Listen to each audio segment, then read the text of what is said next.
By the end of this lesson, all of you, every single one of you, will be able to identify key points in a dialogue about families. Most of you, yeah, I'm hoping the vast majority, will be successful in answering GCSE reading questions. Chris's top set Year 10 class are 6 weeks into their GCSE course. Extended answers.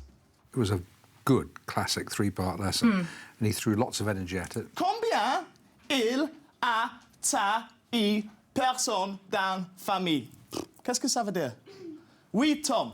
How many people are there in your family? Oui, mais c'est pas dans le bon ordre. Oui? Oui. Donc, comment on dit ça en français? Dans ma famille, nous sommes 3. Oui, mais ça, c'est la question. Mais c'est quoi ça? Right, how many people in family? Okay. Like translated. They didn't understand that they had to turn the statements into questions. Il faut mettre les mots dans le bon ordre pour créer une question. I've got to admit, I didn't quite understand what we were meant to be doing with the starter, and I was relieved that you didn't either, because I thought, oh, it's not just me. I did. Do you understand what you're doing? No. Well, you put the words in the right order to make the question. Oh, I see. Yeah. Shh. Do you understand? These are all questions that you've been doing. Put the question in the right order. Exactement. Mettre les mots dans le bon ordre. But you've got to put that question in the right order. Oh. Yeah. It was one of the few mistakes that he made, was just simply not being clear enough on that one point. Yeah, what are you going to? 3, 2, 1, stop. Use of ICT was good. His slides were good, although one thing he does need to take care of is typos, spelling mistakes, because there were quite a few. On commence ici. Allez. Chris has missed out the de in the first sentence. Allez. Il y a combien personnes dans sa famille? Il y a combien de personnes dans sa famille? Super. Jacob et Tom. Qu'est-ce que tu vas faire en week-end, sa famille? Qu'est-ce que tu vas faire en week-end, sa famille? Qu'est-ce que tu vas faire? Presque. James, il a raison? Fais voir, fais voir. Qu'est-ce que tu vas faire en week-end, sa famille, c'est bien? Non. Alors, qu'est-ce qu'il faut faire? Swap that with that, I think. So, qu'est-ce que tu vas faire? C'est... Weekend en famille. Okay, or en famille, c'est weekend. C'est super, okay? So, you see what you've got to change there?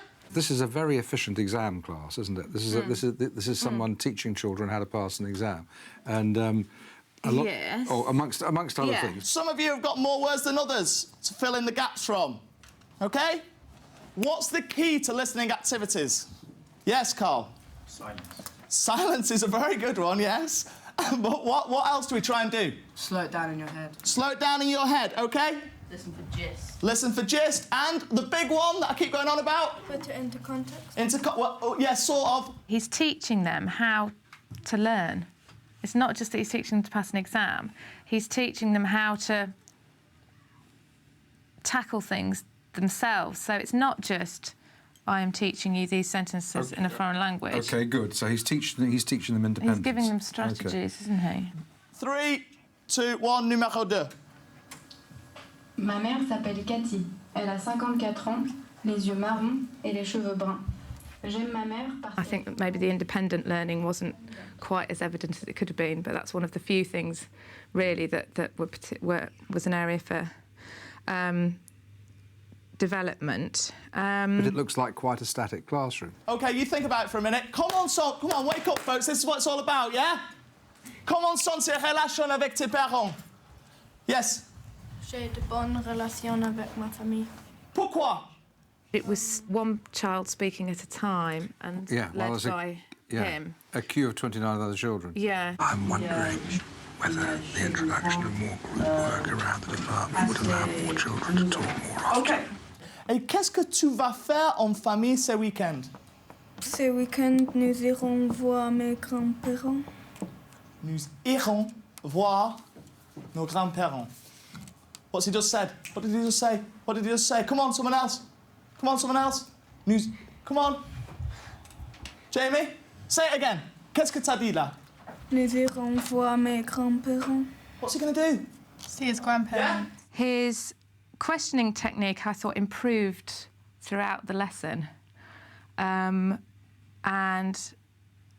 it was noticeable during the speaking activity at the end how he was asking different students different questions, phrasing them differently, and it showed his knowledge of their ability and their confidence levels.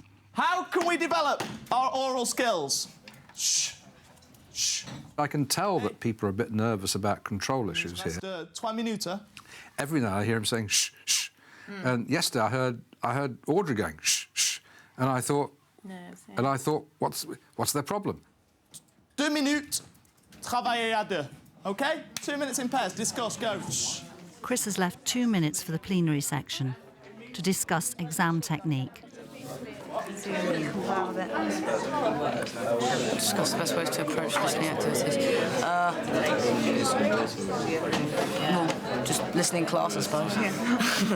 The last thing I read was that you increase knowledge retention by 17% by doing a proper plenary. So it should be more than 2% of the lesson time. So that's quite important, isn't it? And stop. Posez vos stylos. Right. So, what do we need to do in a GCSE reading paper to get those top marks? Yeah? What's the key thing about reading papers? Just try and see if any of the words, like, if you understand any of the words or something. You're quite right. Go on. Anticipation. Anticipation. All right, people, yeah? So we are looking for those extra marks. Every word counts.